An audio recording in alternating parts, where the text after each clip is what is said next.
I, 29F, recently got married to Finn, 30M, in a grand marriage.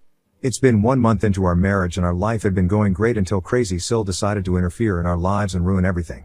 For context, Finn has a younger sister named Deborah, 28F, who is a divorcee. I get along really well with his parents but have always had a rocky relationship with his sister. She is incredibly negative, manipulative, and toxic. I have worked hard for years, partner and I have been together for 8.5 years, to avoid getting on her bad side. She is constantly talking bad about other people, complaining about my in-laws nonstop. They're not perfect but they're not evil or abusive. She spends all her time talking about how crappy her life is, how this or that isn't going to work out, how some boss or ex-friend really fucked her over and now she doesn't talk to them anymore or that's why she had to quit her job. Over the years I have recognized the patterns that scream. She rarely accepts any responsibility for conflict, and she is constantly trying to recruit people to her side to see her as a victim. 6 months ago, we found out that Deborah's marriage was falling apart because of her gambling problem. This was a shocker because no one had any idea that she was into gambling. Apparently, she had cleverly hidden it from everyone and used it to secretly pay off what she owed using her ex-husband's money. However, he eventually found out as thousands of dollars kept going missing and confronted her about it. When the secret came out, he tried to get her to stop, but she wouldn't listen. Eventually, he had no choice but to divorce her. Since then, things only got worse. She became unbearable to be around, her addiction taking a toll on her personality. The divorce didn't just make her change, if anything, it made her even more difficult, casting a dark cloud over any chance of her getting better. I have always done my best to just be neutral and supportive whenever I am around her as I don't want her to find a reason to get pissed at me. She lives across the country from us so we usually only saw her once or twice a year anyway. Unfortunately, as soon as me and Finn got engaged, Deborah flipped a switch with me. It started with her storming off when we announced our engagement, during Christmas time last year. Later, she apologized and told us that our engagement announcement had made her feel bad about her past failed relationships. Despite her initial reluctance, she accepted my invitation to be a bridesmaid at our wedding, giving the impression that she was supportive despite the underlying tensions. Despite this, she went from being friendly to, gradually, ignoring me anytime she saw me. For some reason, she remained involved with all the wedding activities like when I went dress shopping and had my bridal shower. She criticized everything about the wedding every step of the way, out loud. My future mill and fiancé both called her out on her behavior but it didn't help. I confronted her about this gently. I don't do well with conflict, and asked if I did anything wrong. She denied anything was wrong and brushed me off. Just before our wedding, my in-laws decided to take us all out on a family vacation. I was a bit nervous about spending multiple vacation days around my Sil as she had started to become a headache for me. As expected, during the vacation, she was in an especially bad mood. She was lashing out at everyone, weirdly demanding that we rearrange the furniture in the Airbnb that we were all staying at because she didn't like the way they were there. Her parents and my partner sometimes enabled this kind of irrational behavior as they were afraid of her anger issues and they basically all did whatever she asked for in the hope that she would shut up. I was starting to get a little tired of her behavior after a few days and was trying to just keep to myself, out of her warpath. Unfortunately, she seemed to notice this, when I tried to politely decline some unsolicited advice she was offering me related to my work, that I had not asked for. She then started to accuse me of snapping at her, which my lord would have felt so good to actually do after all these years, and then tried to call me out in front of her whole family. I firmly informed her that I am an expert in my field, which is why I have a high-paying job, and thus, I was never seeking her advice. Her audacity surprised me, especially considering she had no idea about my line of work yet decided to meddle in my business. She basically spent the entire rest of the trip trying to get me to talk to her about how I had snapped at her. My partner told me whenever I would go to bed she would sit with my mill and him and talk about how she doesn't know what's wrong with me. She would force them to listen and tell them that I was always condescending to her and treated her like she was stupid. My partner tried to explain to her my point of view but she instantly dismissed it and accused him that he had changed after getting engaged to me. When our vacation ended, I was glad that I wouldn't have to see her around. I decided to not think much about the incident and got busy with my upcoming wedding preparations. But, unfortunately, Deborah had decided to extend her stay. She spent her time making up stories and spreading false rumors about me to my fiancé's relatives. I wouldn't have minded as much until one of his cousins called to confirm a crazy rumor she had spread about me saying that I was not taking care of my fiancé and he was very unhappy with me. My fiancé assured his cousin that this was completely false and he was quite happy in our relationship.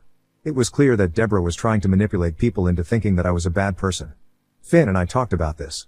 He expressed his frustration with Deborah's manipulative actions and acknowledged that her behavior had crossed a line and was tarnishing our relationship in the eyes of his family. I decided that I didn't want this kind of negativity around me, especially on the day of our marriage. I invited my in-laws and Sil out for lunch so we could have an open discussion regarding this.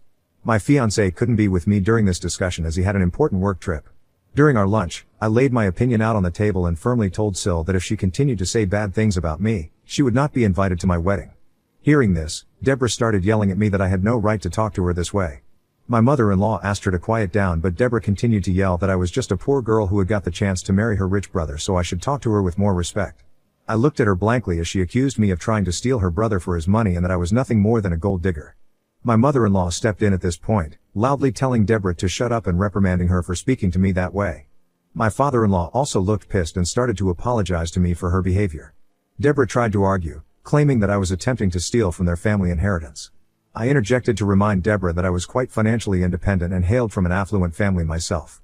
While we might not be as wealthy as my fiancé's family, it didn't mean we didn't lead a comfortable life ourselves. I pointed out to her that her condescension stemmed mostly from the fact that we were immigrants, which, in her eyes, somehow implied we were less well off than them. Deborah's eyes widened and she started to stutter, not knowing what to say. I firmly reminded her that this was her last chance to change, and if she continued down this path, both me and my fiancé would uninvite her from the wedding. She looked pissed, but there was nothing more that she could say. After our conversation that day, I returned home still feeling distraught. My fiancé, when he came back home after his work trip, sensed something was wrong and asked me about it. I shared the details of my conversation with Deborah, and he was shocked, to say the least. When I revealed to him the nature of her accusations, his surprise turned into anger. He told me that Deborah had no right to talk to me this way. He immediately called his parents and had a long conversation with them, and they all agreed that Deborah was getting out of control at this point. They decided to investigate further to figure out what was up with her.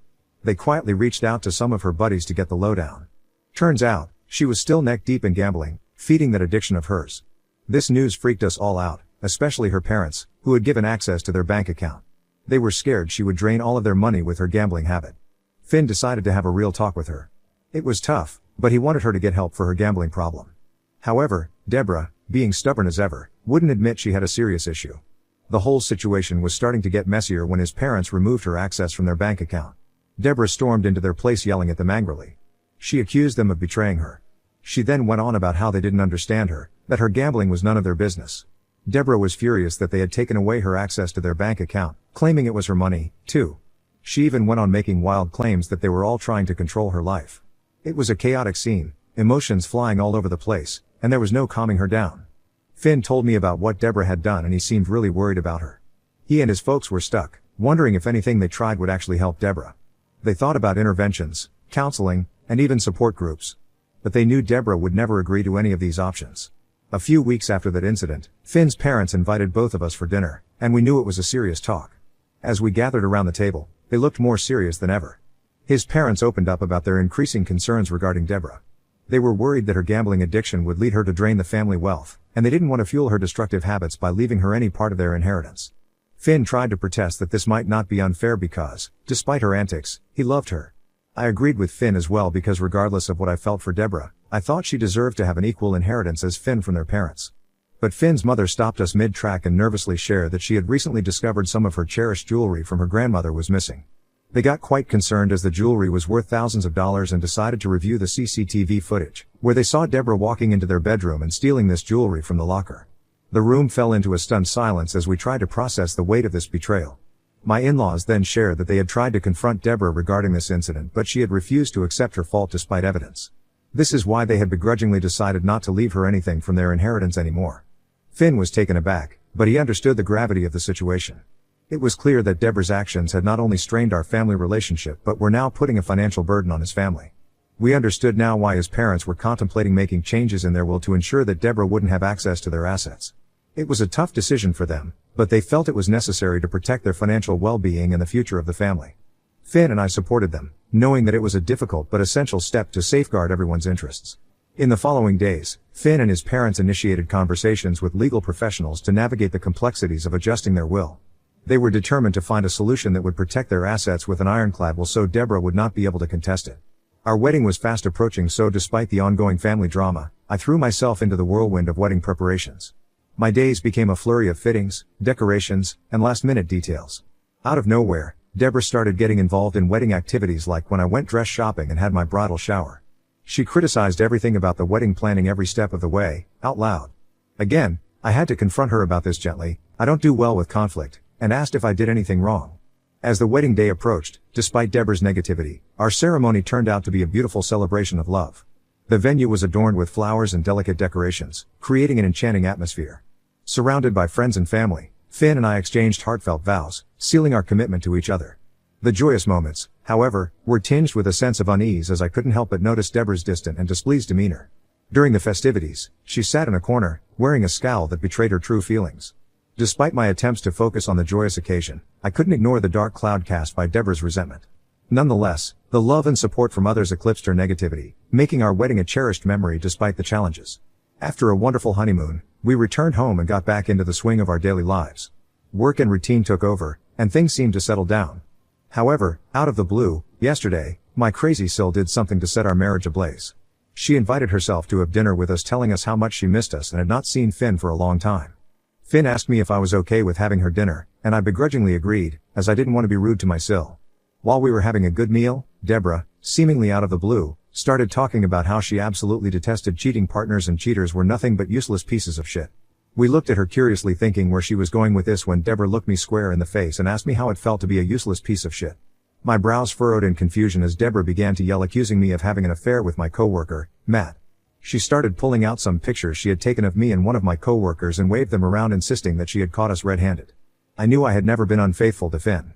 As I examined the pictures, anyone could clearly see that they were just innocent snapshots of us having coffee or lunch. Occasionally, due to the long queues at my workplace cafeteria, my coworker and I sometimes opted to grab a quick lunch outside. Deborah twisted these casual moments captured in the photos into something they were not, evidence of an affair. The reality was far from her unfounded accusations, and I felt a surge of annoyance at her attempts to tarnish my integrity and strain my relationship with Finn. Before I could speak, my husband, shocked and visibly upset, stepped in to defend me. He asked Deborah why she was following me around, and taking pictures of me without my consent with my coworkers. She started justifying this by saying how she wanted to investigate me to ensure that I wasn't trying to take away his money. Finn firmly told Deborah that her claims were baseless and that she was creating unnecessary drama. He tried to reason with her, asking her to stop spreading lies and trying to harm our relationship. Deborah, however, was relentless. She continued to accuse me of cheating and manipulating Finn. She went so far as to claim that she was only trying to protect him from me, as I was nothing more than a gold digger. The atmosphere grew tense as her accusations intensified. Then she pulled out a screenshot of a conversation she claimed to have had with an employee from my workplace on Facebook. In the screenshot, Deborah had asked this particular employee if I and the coworker in question were having an affair, and the employee had responded that we seemed suspiciously close, suggesting it might be possible. She shoved this screenshot under Finn's nose, insisting he needed to protect himself, painting me as a threat to our marriage. Finn, glancing at the screenshot, wore a perplexed expression. Despite my sincere assurance that the pictures were innocent moments, his trust seemed to waver, caught in the web of family loyalty and conflicting narratives. I started to protest that this was absolutely ridiculous and Deborah was just making up random lies to ruin our marriage. To my surprise, Finn turned to me and asked me if I really had nothing to do with this man in the pictures. I was absolutely shocked that he was even asking me such a question, as I had never given him a reason to doubt me throughout our entire relationship. Deborah started to taunt me that I was speechless because I knew that her accusations were all true and I had been caught in my own lies. I started yelling at Deborah to get out of the house, but Finn told me that I couldn't talk to his sister this way. Taken aback by his words, I told him that if he didn't believe me, then he could walk out of this house with his sister because there was nothing I could do at this point to change his mind. I could feel the tension in the room escalating as Deborah continued her relentless accusations of how I had stolen her brother so I could live this luxurious life and I never loved him. Her words were starting to seriously piss me off. I couldn't believe just how crazy Deborah could be to make up such ridiculous lies to ruin our marriage. Realizing that I had nothing to lose at this point, with a smirk, I turned to tell her that she had an unhealthy obsession with Big Bro and she was going to extreme lengths this time. She attempted to deny it, but I cut her off, telling her how sad it was that her own family wasn't as obsessed with her as she was with everyone else's lives. I then went on to reveal how her big brother Finn and her parents had decided to change their will. They were taking steps to potentially redirect the entire family inheritance away from her, right under her nose. Deborah's face transformed from the fury of accusations to a mix of disbelief and shock. She stammered, trying to process the bombshell about her family potentially altering their will. Her eyes widened as the weight of the news sank in, and for a moment, the room fell silent. Finn attempted to signal me to halt the conversation, likely feeling remorseful. However, I reminded him that just moments ago, he was siding with Deborah, blaming me for an imaginary affair. I asserted that he had no right to ask me to stop. Caught in the crossfire of family drama and unfolding revelations, he looked like a deer caught in headlights, exchanging uneasy glances between Deborah and me. The air was charged with tension as everyone grappled with the sudden turn of events. I then went on to tell both Finn and Deborah to get out of the house. I told them that I had enough of their drama and made it clear that I couldn't tolerate it any longer. I told Finn not to return until he apologized for believing his sister's unfounded accusations. Finn didn't protest and escorted his sister out of the house. My in-laws have been calling me concerned since the incident. I haven't checked their messages nor have I picked up their calls. I feel emotionally drained after what happened. Ida for telling the truth to my crazy Sil after she set my marriage ablaze. Update 1. Thank you for everyone's comments on my post. Taking everyone's advice, I have decided to file an HR complaint against my coworker who apparently talked with Deborah about my alleged affair with Matt. I haven't reached out to this particular coworker directly as I don't have the strength for any more confrontations. Despite what some of you have commented, I don't think that Deborah is capable enough to fabricate an entire screenshot by herself as she isn't that smart. Hopefully, the truth is going to be out when our HR confronts my coworker regarding the screenshot.